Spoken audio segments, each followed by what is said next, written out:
Assalamualaikum warahmatullahi wabarakatuh. Bismillahirrahmanirrahim. Alhamdulillahi rabbil alamin, hamdan yuwafi ni'amahu wa yukafi'u mazidah. Ya Rabbana lakal hamdu kama yanbaghi li jalali wajhika wa 'azimi sultanik. Alhamdulillahi ala kulli halin wa fi kulli halin wa ni'mah. Wa asyhadu an la ilaha illallah wahdahu la syarika lah. Wa asyhadu anna sayyidana Muhammadan 'abduhu wa rasuluh.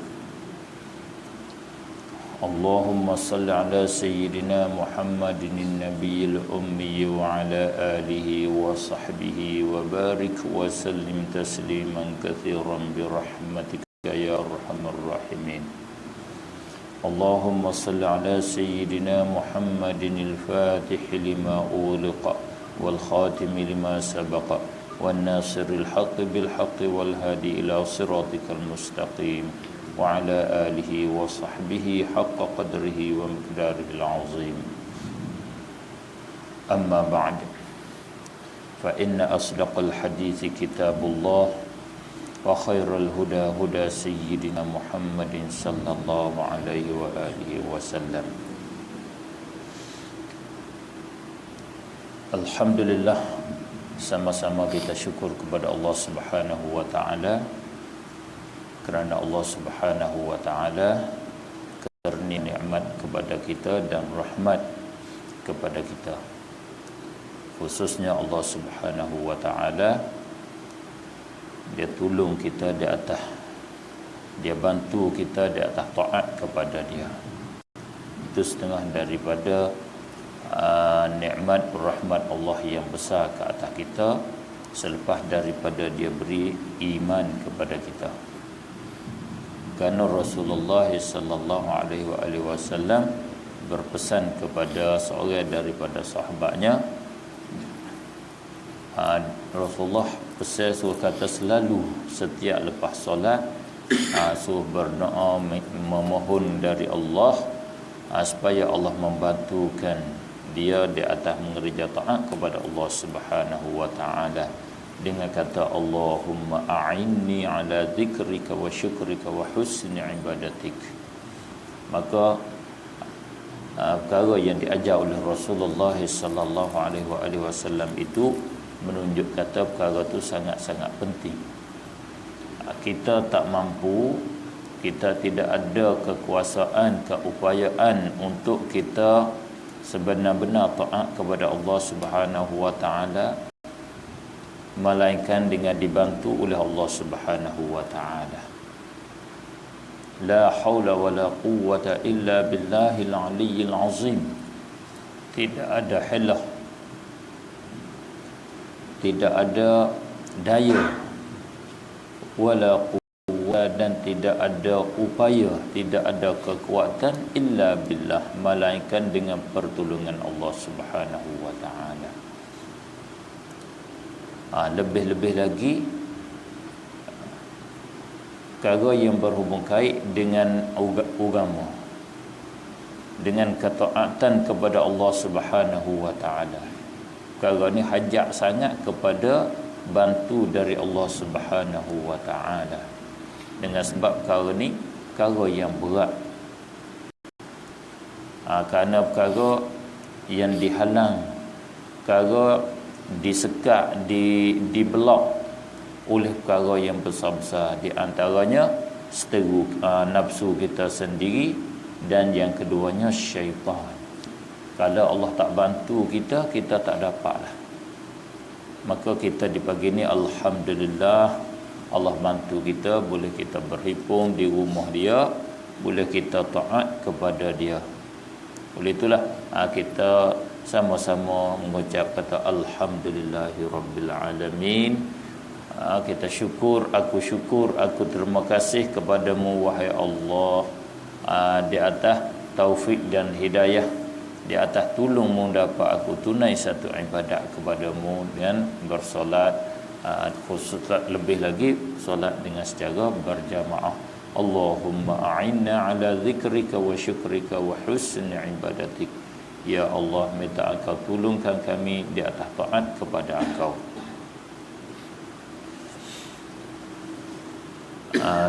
Sementara kita nak keluar mencari kelebihan Allah, mencari rezeki Allah untuk badan kita, mari kita sikit sebanyak kita berada di rumah Allah, kita mengisikan kelebihan Allah kepada ruh kita. Majlis yang seperti ini ialah majlis beri makan minum kepada ruh.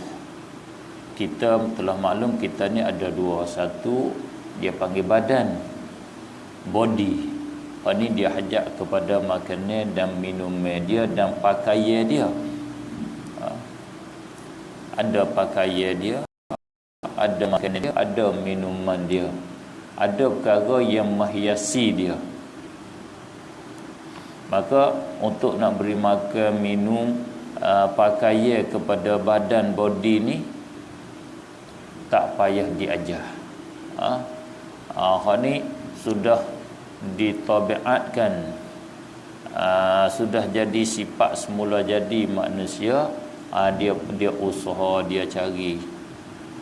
Pada hakikatnya perkara ni Allah ilhamkan kepada kita masing-masing. Kita ni Allah ilham, buka mata hati, campak pengertian di dalam hati supaya kita boleh buat. Bila lapar, Allah campak pada kita nak cari makan apa. Kita cari boleh.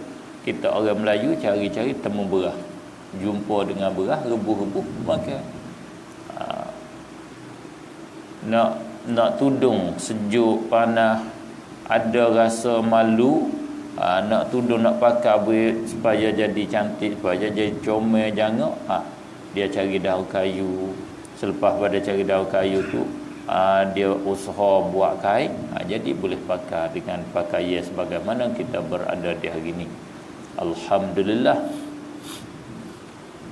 Dan pakai makanan dan minuman ruh. Pakaian ruh ini nama dia agama. Agama betul-betul. Maka perkara ni, makanan ruh, minuman ruh, pakaian ruh, Allah Subhanahu wa ta'ala ajar Rasul, hantar Rasul untuk mengajarkan kita. Ini dia tidak ilham kepada kita. Ini dia tutup, dia paksa suruh kita belajar. Inilah kata talabul ilmi faridah. Belajar ilmu tu wajib. Ini kena belajar betul-betul. Tak boleh nak reka dia. Tak boleh reka. Kena datang daripada Allah Subhanahu wa ta'ala. Kena terima daripada dia betul-betul. Maka cuba kita tengok Allah Subhanahu wa ta'ala, dia beritahu pakaian untuk ruh kita. Dia berfirman kata walibasut taqwa dzalika khair. Pakaian takwa itulah lebih baik, itu hak lebih comel. Takwa tu diibarat seperti pakaian. Takut kepada Allah Subhanahu wa ta'ala, jaga azab Allah Subhanahu wa ta'ala dengan mengerjakan segala suruhannya dan dengan kita tinggal segala larangannya. Itu nama pakaian iman ataupun pakaian ruh. Siapa nak jangok, siapa nak comel, mesti dia kena menghiasikan dengan taqwa. Bahkan kita kena tahu, bila ruh kita jangok, bila ruh kita comel, sebelah luar ni pun comel. Sebelah luar ni pun, tubuh badan ni pun comel. Dia duk huduh-huduh ni, tak jangok ni kerana ruh kita tu tak jangok, sebelah dalaman kita tu tak jangok. Tu hakikat dia sungguh begitu. Sebab kita kesemuanya, alhamdulillah, kita manusia dijadi oleh Allah Subhanahu wa taala dengan comel belaka.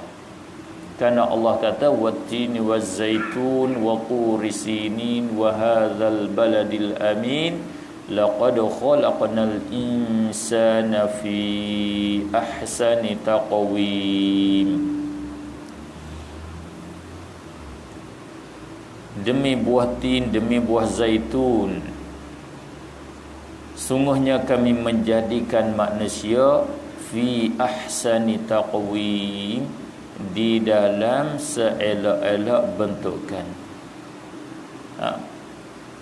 Bentuk dia, susunnya dia, tinggi, panjang, buka dia tu, itu seelok-elok bentukan.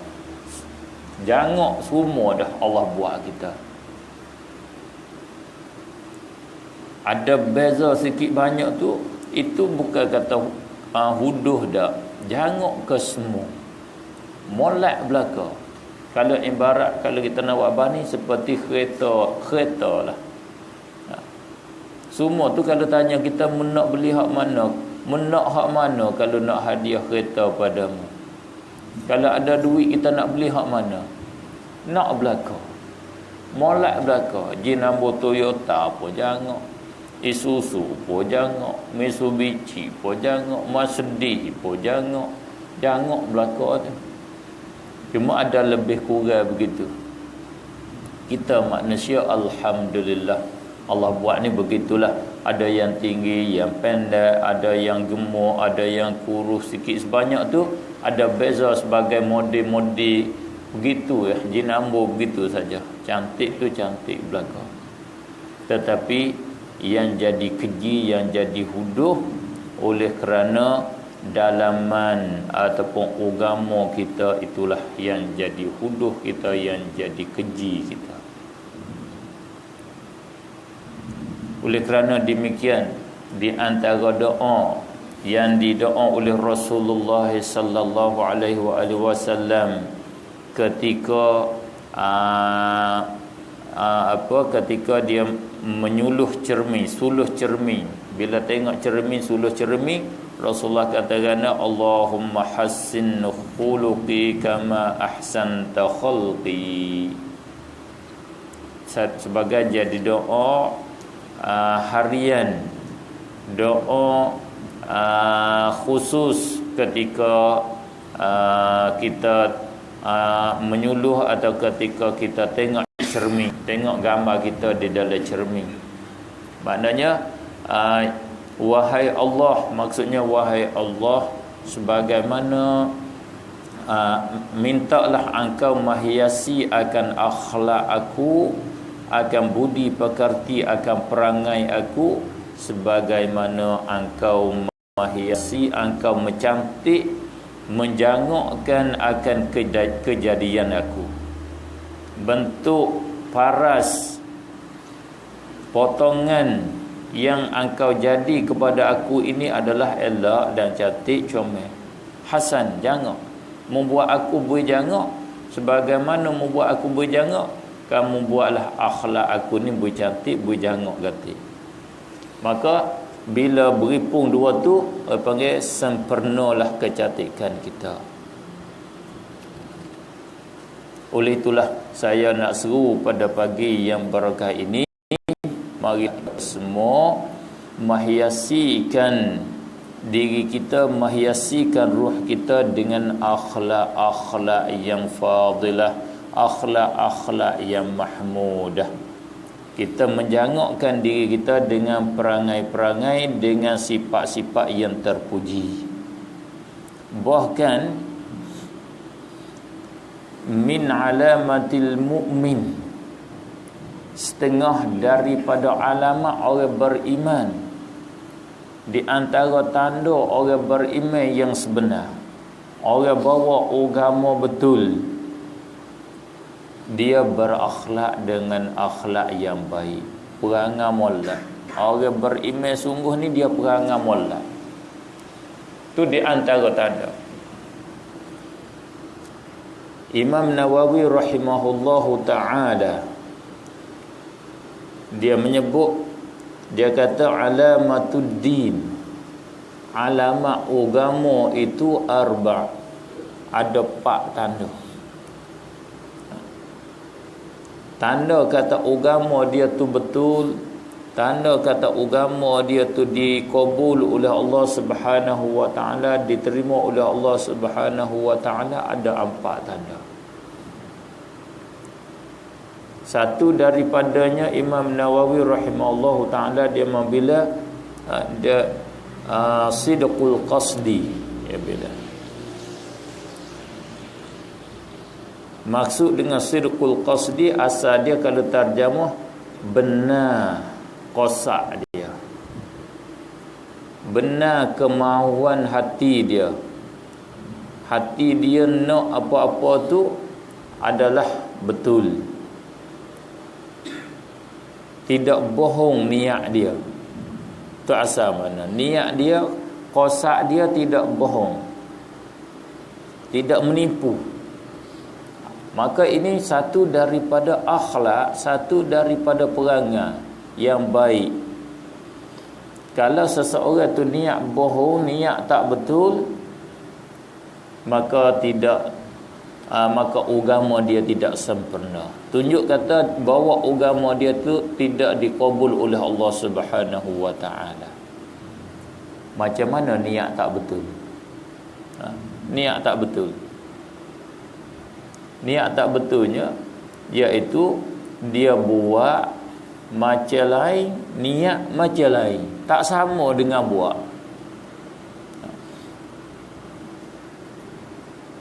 Mudah-mudahnya perbuatan dianya baik, seperti dia semaya, dia berinfak, dia nafkah, dia sedekah, dia belanja, tetapi niat dia bukan dia nak belanja. Niat dianya nak kepada kenamaan, nak kepada orang pakah buti dan umpamanya. Misal mudah-mudahnya begitulah. Dia calon, misal calon diri untuk jadi wakil rakyat ke, jadi tu imam ke. Sekarang di sana imam pun kena calon, tu imam pun kena bagi pitih dah. Berebut nak jadi pengkat jadi imam sana sekarang lah. Setengah-setengah tempat tu jadi masalah, jadi perpecahan dengan sebab pemilihan imam. Salah satu daripada puncanya, sebabnya kerana imam tu ada elang, 1000 bat, lebih-lebih 1100 bat sebulan, 100 ringgit lebih-lebih sebulan. Jadi mesti kena calon. Nak calon tu kena riswah dah lah, kena bagi pitih. Setengah tepat tu habis apa 50,000 Malaysia. Nak boleh jadi pengkat imam. Wal'iyadzabillah. Maka dia bagi pitih tu tujuan apa? Nampaknya infak, tapi niat dia tak betul. Bukan niat infak, niatnya tekan orang, paksa orang hak tak mau pada dia supaya pilih dia. Itu kata qasak dia tak betul. Sebab tu alamat tanda kata qasak betul itu ikhlas di dalam amal. Bersih ibadat dia kepada Allah Subhanahu wa taala. Itu di antara tanda iman, tanda agama yang betul. Oleh itu, satu daripadanya yang penting di dalam agama, kita kena membersihkan hati kita daripada kehendak-kehendak yang lain daripada Allah Subhanahu wa taala. Nombor satu kena kat situ, ikhlas kepada Allah Subhanahu wa taala. Ini saya bukan nasihat kepada tuan-puan saja, saya nasihat juga kepada diri saya. Mari kita sama-sama membersihkan hati kita di dalam mengerjakan ketaatan kepada Allah Subhanahu wa taala khususnya. Itu nombor satu. Besar sangat-sangat ikhlas. Ganjaran daripada Allah, balasan daripada Allah, pertama terhenti di atas ikhlas. Semata-mata balasan terhenti di atas ikhlas. Allah tidak terima amalan yang tidak ikhlas kerananya. La yaqbalullahu minal amali illa ma kana khalisan liwajhih. Itu di dalam hadis atau kama qala Rasulullah sallallahu alaihi wasallam. Lafaz dia lebih kurang begitu. Hadis yang sahih. La yaqbalullahu, Allah tidak terima minal amal, daripada amalan illa ma kana khalisan liwajhih. Malaikat ibadat yang adalah ia bersih, yang bersih kerana wajahnya, yang dibuat kerana dia betul-betul, baru dia terima. Itu kata alamat agama. Bila orang kerja tidak ikhlas, agama dia tidak dikabul oleh Allah Subhanahu wa taala. Itu semata-mata nak bagi Allah terima, semata-mata nak dapat balasan. Dan juga balasan, grade balasan tu pula, kelas balasan tinggi dan rendah, besar kecil, banyak pahala tak banyak pahala, terhenti di atas ketinggian keikhlasan dia tu pula. Ikhlas dia tu tinggi setara mana, tinggi sekadar mana, mengikut tinggi keikhlasan dia itulah Allah membalas, Allah menggandakan. Oleh kerana itulah sabit di dalam dalil-dalil agama yang Rasulullah sallallahu alaihi wasallam cakap, dan di dalam Al-Quran pun demikian. Satu amalan kebajikan itu dibalas dengan 10 sampai kepada 7 kali ganda, sampai pada 70 kali ganda, sampai pada 700 kali ganda, sampai kepada bighairi hisab. Kita sedekah RM1, Allah balas sampai 10, 70, 700, 7,000, 7 laksa, 7 kati, 7 laksa, 7 juta. Berganda mengikut keadaan ikhlas kita. Satu. Yang kedua, di antara tanda agama, khususnya yang disebut oleh Imam Nawawi rahimahullahu ta'ala, tanda agama yang betul, iaitu sihhatul aqdi. Sahih, betul simpulan dia. Memang ini rukun bagi sah beragama. Tak betul beragama kalau akidah tidak betul, kalau pegangan dia tidak betul. Tanda kata akidah yang betul, seseorang itu berakidah dengan akidah Ahlus Sunnah wal Jamaah. Itu tanda kata seorang akidah yang betul. Kalau dia mencampuri akidah dia dengan bid'ah mujassimah, kalau dia mencampuri dengan bid'ah Syiah, bid'ah Khawarij, maka tidak betullah agama dia. Tak betul sampai kepada peringkat kafir, wal'iyadzabillah. Tak betul sampai kepada peringkat sesat, haram, berdosa, tidak sampai kepada kafir. Walau bagaimanapun, tak sunyi daripada agama dia itu tidak betul, wal'iyadzabillah. Allah, saya baca di dalam kitab Al-Farqu Bainal Firaq bagi Imam Abdul Qahir Al-Baghdadi, yang kesimpulannya, mereka yang sebenar berhak dinamo dengan Islam. Orang grup-grup manusia, kumpulan manusia ni ramai di bangsa ataupun membasakan diri masing-masing kepada Islam. Ramai pakat bangsa kepada Islam. Bukan kita duk dengar penceramah sampai 73 berbagai-bagai pecahan.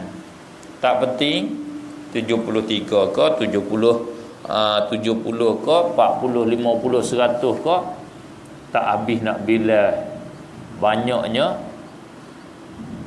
Kesemua tu mengaku Islam. Tu kata terbangsa pada Islam.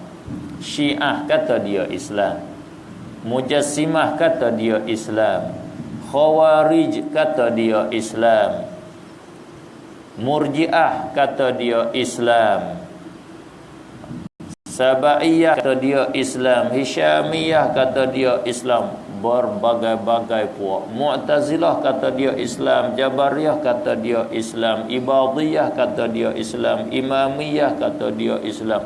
Semua tu mengaku dengan Islam ke semua. Menunjuk kata apa? Alhamdulillah, menunjuk kata Islam itu betul bila semua nak kepada dia. Hajat pada dia, tak mau lari daripada dia.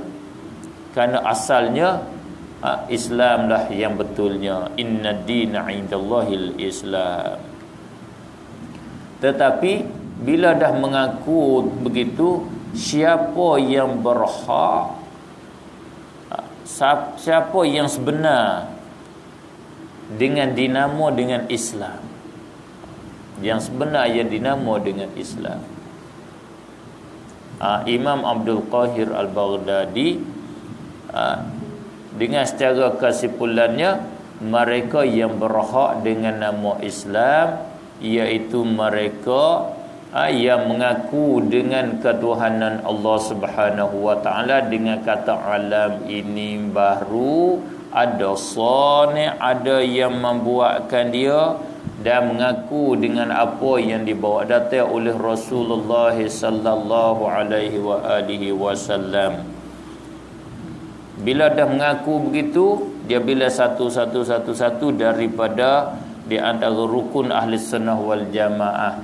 Selepas daripada itu, kalau dia mencampuri dengan bid'ah yang keji, dia mencampuri dengan bid'ah mujassimah, dia mencampuri dengan bid'ah khawarij, dia mencampuri dengan bid'ah sabaiyah, dirariyah, dia bila satu persatu ditilik. Ada kalanya dia kata diberi hukum ke atas mereka itu dengan Islam di atas dunia, dengan bahawa kita bermuamalah dengan dia seperti amalah orang Islam. Tetapi setengah yang lain kita bermuamalah dengan dia seperti muamalah orang Islam pada setengah-setengah perkara, dan kita tak boleh muamalah seperti Islam pada setengah-setengah perkara yang lain.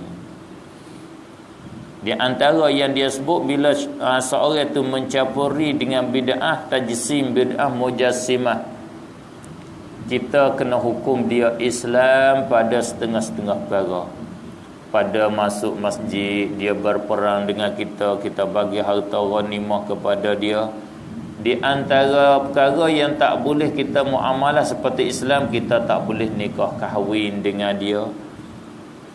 Kita tak boleh tanam di perkuburan orang Islam apabila dia mati. Maknanya akidah yang betul ialah akidah ahli sunnah wal jamaah. Siapa bawa akidah ahli sunnah wal jamaah, itulah tanda agama dia tu betul.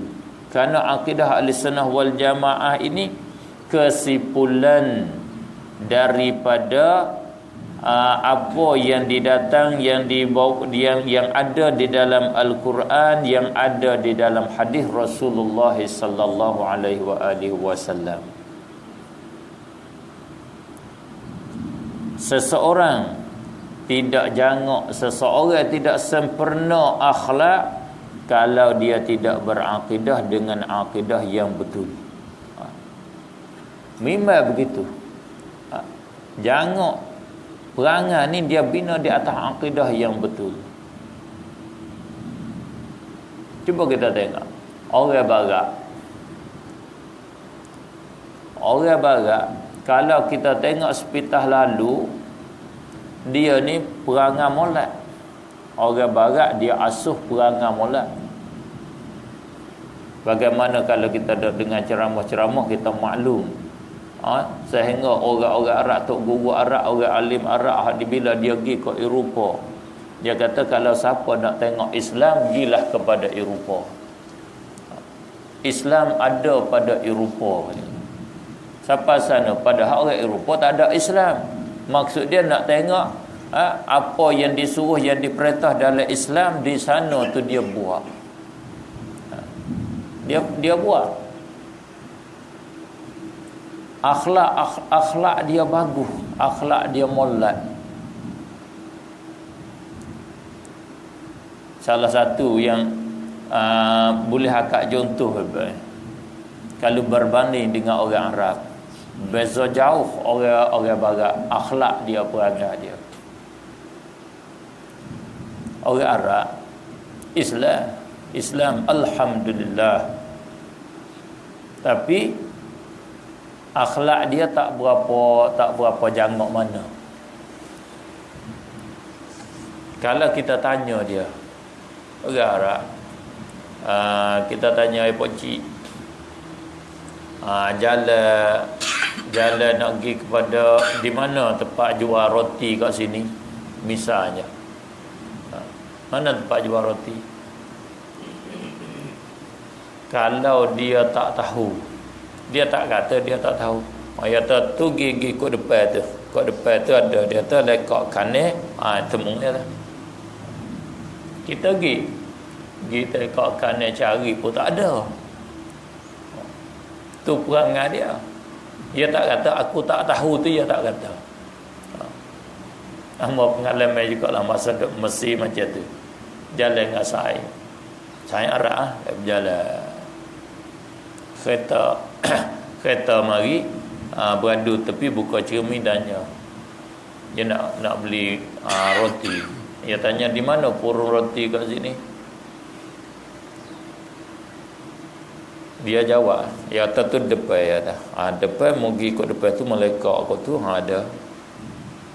Kawasan tu kawasan hamba duduk. Sudah kereta pergi hamba tanya. Di mana purun roti sebelah lain tu? Tak ada, aku duduk lalu tak ada. Dia kata dia pergi cari jumpa lah tu ya tak. Cari bertemu. Dia jawab lagu tu ya. Jarak tadi kita jumpa, kau carinya kau jumpa, dia cari jumpa. Dia jawab lagu tu. Kalau orang barat, kalau kita tanya apa dia hak dia tak tahu, tak apa dia cerita tak tahu. Kalau dia tahu pula, dia pegang tangan kita, mari aku nak tunjuk. Siapa kepada tempat hak kita nak, dia tolong bantu kita tunjuk. Kalau kita nak ke rumah orang kita tak kenal, dia pergi getuk pintu supaya siapa tua terbit sambut kita, baru dia tinggal kita. Itu akhlak dia, perangai dia, baik dia. Tetapi di dalam keadaan begitu dia boleh berjuru, dia boleh baik sempurna ke tak? Tak boleh baik sempurna kerana tak ada iman, kerana tidak ada akidah yang betul. Satu hari dia menipu, satu hari dia kerja jahat, satu hari dia berzina, dengan sebab tak ada akidah yang betul. Yang jahat-jahat keluar daripada dia kerana tidak ada akidah yang betul. Oleh itulah agama ni dia kena kapuh, kena gabung belaka. Gabung dengan keikhlasan, gabung dengan akidah, dan kena himpun dengan kata Imam Nawawi kata kena tinggal, kena mengereja segala yang disuruh. Yang keempat, tinggal segala yang dilarang. Buat apa yang disuruh. Apa yang diperintah kita junjungkan. Itu alamatuddin. Tinggal apa yang dilarang, tarkul manahi, tinggal segala larangan. Itu alamatuddin. Bila berhimpun 4 perkara ni, jangoklah, cantiklah, comellah seseorang itu.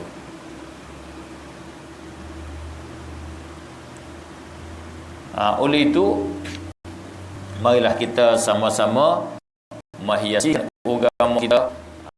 Kita menjadikan agama kita sebagai agama yang dikabul oleh Allah Subhanahu wa taala dengan kita ikhlas di dalam amalan kita dan dengan kita mengerjakan segala larangan Allah Subhanahu wa taala.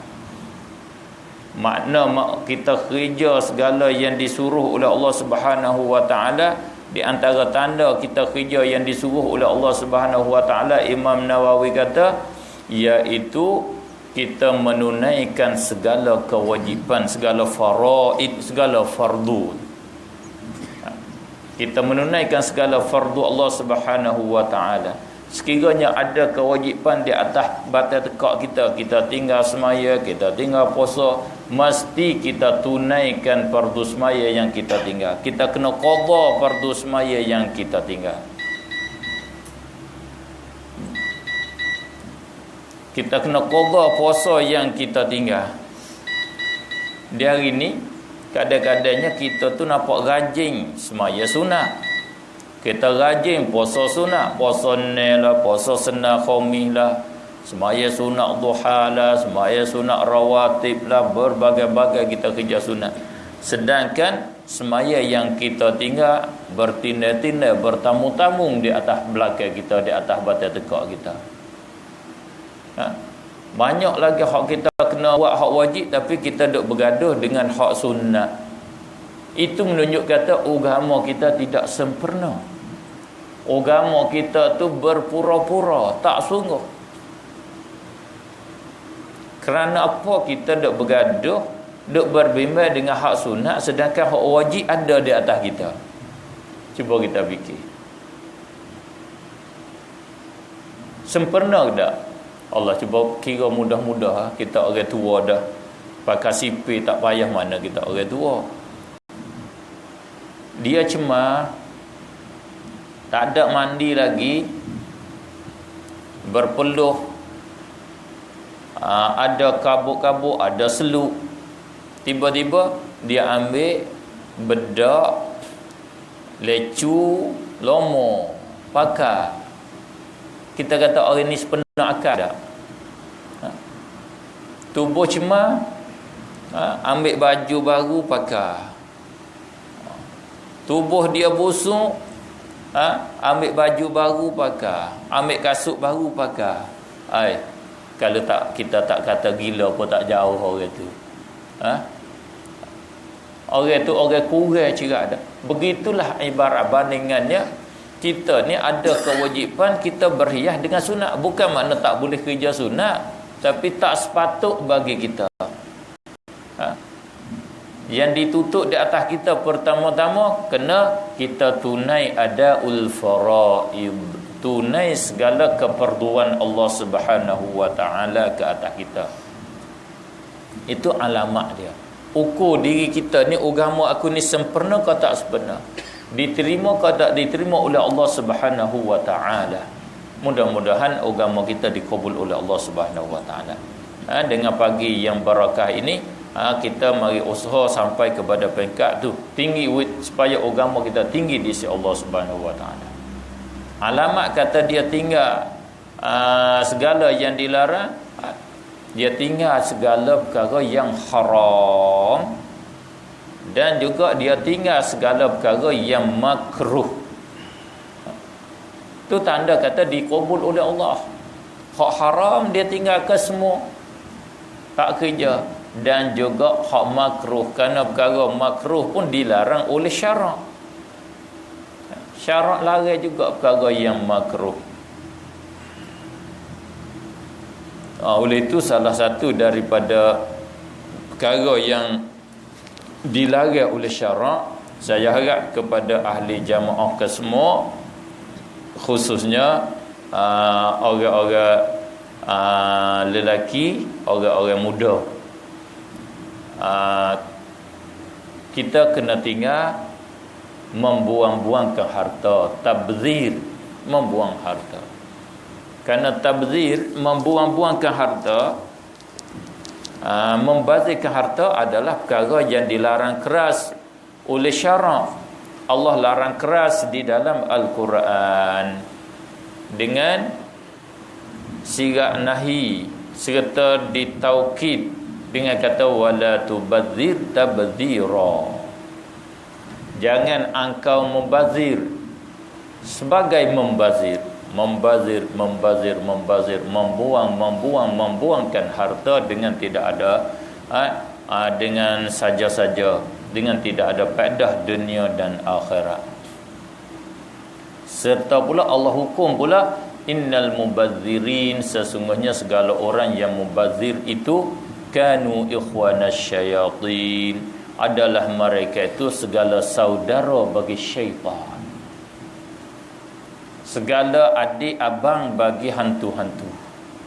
Orang bazir Allah hukum jadi adik abang dengan hantu. Wal'iyadzabillah. Itu tanda agama. Tanda agama kita tidak mubazir. Di antara tabzir, di antara kita membuang harta, kita membakarkan duit pitih kita. Itu di antara mubazir. Kita ambil pitih kita bakar. Itu bazir tu. Oleh itu, kalau kita betul-betul bawa agama, kita kena berhenti daripada membazir, kita kena break daripada membakarkan duit pitih kita. Ramai di hari ni orang muda-muda dia bakar pitih dia. Ada dia bakarnya RM20 sehari, ada bakarnya RM30 sehari, adanya RM10 sehari. Macam-macam duk bakar duit. Maka itu di antara tanda kata kita tak sempurna lagi agama kita. Kita bawa agama tak sempurna lagi. Supaya kita ni agama sempurna, supaya kita jadi orang mukmin yang baik, marilah kita sama-sama mencukupikan tanda agama yang empat tadi yang disebut oleh Imam Nawawi rahimahullahu taala. Dengan demikian kita nama orang mukmin yang sempurna. Sebab itulah, kerana itulah boleh kita kata alamat mukmin yang sempurna ialah orang mukmin yang berakhlak dengan akhlak yang mulia. Bahkan wajib di atas orang mukmin berakhlak dengan akhlak yang mulia. Itulah sikit sebanyak yang saya boleh sampai pada pagi yang barakah ini. Saya ingat akhlak yang tinggi ni susah sangat nak dapat kalau kita tidak training diri kita, dan kita tidak bulat hati betul-betul nak terima, nak bawa agama. Kita tak bulat hati betul-betul untuk nak menyebar agama kita, nak mempertahankan agama kita. Kita tak bulat hati betul-betul beriman dengan syurga dan neraka, dengan akhirat. Kalau kita bulat hati betul-betul, insya-Allah taala kita boleh buat. Saya ingat akhlak yang tinggi seorang daripada sahabat Rasulullah sallallahu alaihi wasallam,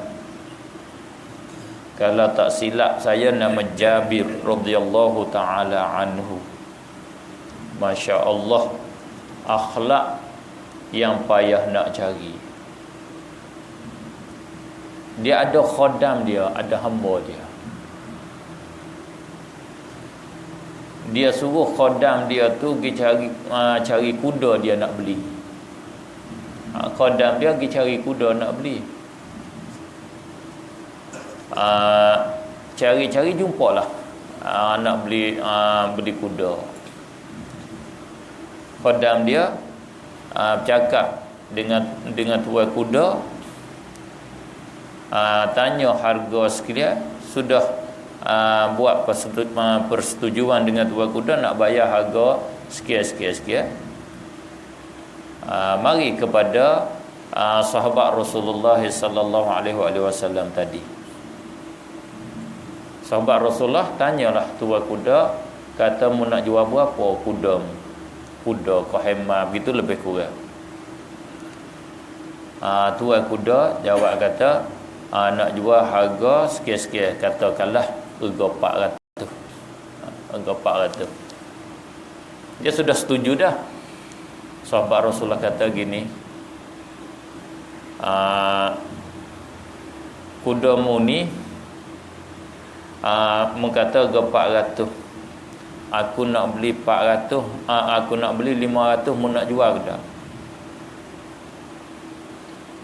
Dia bertawar begitu, nak beli 500. Tuan kuda kata, ya, tak saya jual apa. Sebab apa tak saya jual? Aku nak 4, mu nak 5. Maknanya begitu. Dia naik lagi, dia kata begini, kalau 900 kau sangat lah.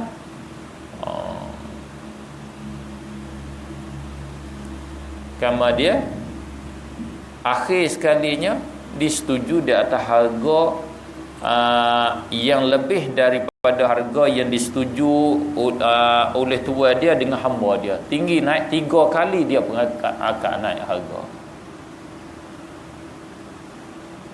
Bila dia sudah bayar apa, orang lain daripada sahabat Rasulullah dok tengok, perhati tengok macam mana pelat dia beli ni. Biasa orang beli dia bertawar kau rendah, dia ni beli bertawar kau mahal. Kalau sana panggil bertawar, dia panggil bertawar lagi. Bertawar, minta diskaun, minta turun harga tu. Tak kau tinggi. Sudah daripada dia beli, ada daripada kalangan sai-sai dia, sahabat dia mari tanya, "Hei, macam mana mu pelat tak serupa dengan orang lain duk beli mu ni? Harga murah, bertawar kau mahal." Dia kata, "Ya, semenjak daripada aku akad bai'ah dengan Rasulullah sallallahu alaihi wasallam, semenjak daripada aku pegang tangan dengan Rasulullah, berjanji dengan Rasulullah sallallahu alaihi wasallam nak beriman dengan dia, tak bersyirik dengan dia, di antara Rasulullah akad bai'ah, pegang tangan berjanji dengan sahabat-sahabat dia, kata kena nasihat kepada orang mukmin." Ini agama dia. Nasihat kepada orang beriman. Tiap-tiap orang beriman kena nasihat. Oleh itu, aku semenjak pada ni aku nasihat kepada orang mukmin. Di antara nasihat pada orang mukminnya, bila dia nak jual barang dia yang sepatut harga tinggi, aku nasihat mu tak usah jual lah harga ni, mu kena jual harga tinggi sikit, harga mahal sikit. Maka orang ni dia nak jual harga murah, tak sepatut, mu kena jual harga tinggi sikit. Kerana barang ni barang harga mahal, harga banyak ni, rugi harga banyak ni. Nasihat suruh jual harga mahal.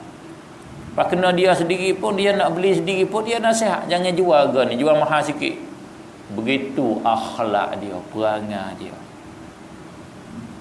Kalau kita gak peluk dah, peluk bahasa petani kata peluk, bagi untung besar dah lah. Lepas pagi petang jual dah, aku hari ni boleh untung 2-30 ribu. Itu kita. Apa kita? Kita menipu juga tu. Menipu kita. Bila orang bodoh daripada kita, kita tipu dia dengan secara tipu dengan secara resmi, seperti orang barat, orang Amerika duk tipu negara-negara di bawah dia hari ni, panggil tipu di dalam sistem. Menipu, betul-betul dia menipu. Tak betul cara begitu. Kita mesti wajib di atas kita nasihat. Itulah kata ad-dinun nasihah, agama itu nasihat. Itu akhlak. Saya baca akhlak setengah pada akhlak ulama, masya-Allah. Saya rasa jatuh air mata. Saya rasa tinggi, susah nak cari. Masya-Allah. Seorang daripada ulama baru, bukan ulama dulu. Ulama dulu tu sangat-sangat tinggi akhlak dia. Ulama baru dia sudah meninggal adalah lama dah. Seorang daripada ulama Turki asal, kamar dia pindah daripada Turki kerana nak menjaga agama masa merintah Kamal Atatürk. Dia menghapuskan agama orang-orang alim yang menentang dia. Dia bunuh, kena lari, bawa lari diri mari kepada Mesir, duduk di Mesir. Seorang daripada ulama hadis, ulama akidah yang besar dibilang mujaddid ilmu akidah. Kita nak memantapkan ilmu akidah kita ahli sunnah wal jamaah, setengah daripadanya kita di hari ini kena rojak, kena kita kembali kepada tulisan-tulisan dia. Dialah mari mekemah di dalam ilmu akidah di masa di korung yang belakang, iaitu Muhammad Zahid Al-Kautsari. Kitab dia tu patut kita miliki. Masya-Allah. Saya berasa puas hati bila baca kitab dia, tulisan dia penuh dengan ilmu sungguh-sungguh, alim sungguh-sungguh. Dia sangat-sangat alim. Bila dia bercakap satu-satu tajuk sangat-sangat kemah, haluh, susah nak selit. Nak selit celah tak boleh, kejap cara dia bercakapnya. Sampai dia kritik Azhar, ulama Azhar dia kritik, tetap bermudah-mudah dengan agama. Dia seorang yang bijak, dia pandai 4 bahasa. Bahasa Turki, bahasa Arab, bahasa Perancis, bahasa Inggeris, sehingga dia masuk bertanding di dalam bahasa Perancis. Dia dapat nombor 1. Dia pandai di dalam segala bahasa, alim dia ada banyak bahasa.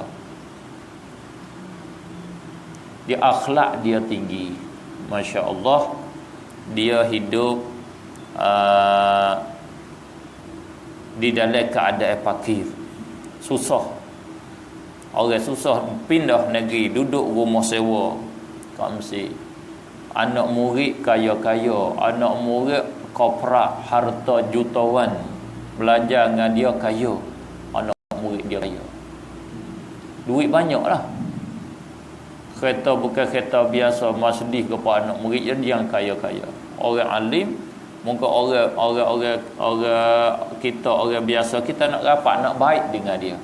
Tapi bila dia sakit, dia tak ada pitih nak pergi hospital, tak ada duit nak pergi hospital. Anak murid nak bagi pitih nak pergi hospital, dia tak terima, tak seri duit. Tengok akhlak dia. Itu satu daripada akhlak tinggi. Dan lebih tinggi lagi, saya ingat saya baca, menitik air mata saya tak kuasa nak buat. Jauh dengan kita. Dia pergi kat kedai, kat pasar, beli barang kat pasar. Bila beli barang, orang berjual tu kenal lah dia. Kenal dia. Ni, Datuk Syekh, Syekh yang alim, tua guru besar. Dia tanya, ni harga berapa? Harga 15. Tak apa Syekh, ambil 10, tak apa dah. Tak apa bagi kau Syekh, bagi murah kepada dia. Kerana orang kena guru, tok guru. Kita pun begitu juga dengan guru kan. Kadang-kadang kita bagi percuma ya dengan guru. Dia tak. Bila bagi murah dia kata tak boleh. Kena ambil harga serupa dengan orang ramai. Tak apa, saya bayar harga 15, saya bayar harga 20. Dia tak bayar dengan harga hak beri kepada dia diskaun, kerana dia tak terima. Dia bayar harga kerana orang berjual dia nak kepada untung. Orang berjual beri kepada dia tu, itu bukan beri dengan, walau beri dengan ikhlas pun dia panggil tak sepatut. Kerana dia usaha, dia kerja, barang dia harga begitu. Dia tak bayar dengan harga begitu. Itu akhlak dia yang tinggi. Kalau kita 10, kalau 8, kalau 5 boleh tak? Kita bertawar lagi, kita nak pernah lagi. Kalau saya dah minta bagi percuma, minta percuma lagi kalau kita. Sebab orang tu anak murid kita lagi, dia kenal kita lagi. Dia tak bagi harga yang tinggi, harga sama dengan orang yang lain. Masya Allah. Itu akhlak ulama yang payah kita nak cari. Itu bila iman penuh di dalam dada, cahaya iman ada di dalam hati seorang, dia akan keluar begitu. Dia keluar, di luar tu dia terbit lagu tu. Di luar tu dia terbit macam tu lah. Kita dah hari ni di dalam ni duduk nak mati dah lihat dalam tu. Cahaya tak terbit. Kalau lampu ni dia nak mampu dah dia. Kena saling dah pelita bo dia tu, kena saling kita. Sebab tu tak terbit kat luar, tak cerah kat luar tu. Kat luar ni tak ada, tak nampak. Berjalan kat batas, nampak tak cahaya iman? Bermasuk dalam pasar, nampak tak cahaya iman? Ada, nampak tak menipu saja kau tu? Mata nak menipu mata. Tak ada cahaya iman, tak terbit. Oleh itu marilah kita masukkan cahaya iman di dalam hati kita. Yang di antaranya kita nasihat kepada orang mukmin sebagaimana kita hajat diri kita nak. Diri kita nak macam mana, kita nasihat kepada orang begitulah. Kita muamalat kepada orang lain, kita buat hubungan dengan orang lain sebagaimana kita nak orang lain muamalat dengan kita. Kita nak orang hubung dengan kita macam mana, kita pun kena muamalat kepada orang lain begitulah. Kalau kita berjual barang kepada orang, kita nak kedak kata kita harga mahal, barang kita jual dapat untung. Nak tak? Hendak. Begitu juga kita nak beli barang dia mah. Kita nak kedak kata video untung. Dia nak kedak pada untung. Dia nak untung juga. Tapi bila kita nak jual, kita nak jual mahal. Bila kita nak beli murah hak saudara kita. Mana kita tak berapa jangak manalah kita tu. Sama-sama ada tu, kita ada duit biti boleh beli, beli mahal ke dia, beli barang harga mahal. Begitulah lebih kurang yang saya boleh sampai tazkirah di pagi yang mulia ini. Mudah-mudahan sedikit tazkirah ini ada manfaat bagi saya dan ada manfaat bagi tuan-tuan sekalian. Akhirnya sama-samalah kita minta Allah Subhanahu wa taala ampunkan segala kesalahan kita, dan kita sama-sama mohon minta Allah Subhanahu wa taala menghiasikan akhlak kita sebagaimana dia mengelak mencantikkan kejadian kita. Alhamdulillahirabbil alamin. Allahumma salli ala sayidina Muhammadin nabiyil ummi wa ala alihi wa sahbihi wa barik wa sallim tasliman katsiran bi rahmatika ya arhamar rahimin. Allahumma inna zalamna anfusana zulman katsiran kabira wa la yaghfiru dhunuba illa anta faghfir lana dhunubana maghfiratan min 'indik warhamna innaka antal ghafurur rahim. Allahumma a'inna ala dzikrika wa syukrika wa husni ibadatik. Allahumma inna na'udzubika min azabi jahannam wa min azabil qabr wa min fitnatil mahya wal mamat wa min syarri fitnatil masiihid dajjal. Allahumma hassin akhlaqana kama ahsanta khalqana. Allahumma hassin akhlaqana kama ahsanta khalqana. Allahumma hassin akhlaqana kama ahsanta khalqana. Allahumma habbib ilaina al-iman wa zayyinhu fi qulubina wa karrih ilaina al-kufra wal fusuqa wal 'isyan waj'alna minal rasyidin waj'alna min ibadikal mu'minin al-mukhlisin waj'alna minal faizin fid darain amin ya arhamar rahimin. Rabbana atina fid dunya hasanatan wa fil akhirati hasanatan wa qina adzabannar. Wa sallallahu wa sallam ala sayidina Muhammad wa ala alihi wa sahbihi ajma'in walhamdulillahi rabbil alamin. Subhanakallahumma wa bihamdika asyhadu an la ilaha illa anta astaghfiruka wa atubu ilaika. Wassalamu alaikum warahmatullahi wabarakatuh.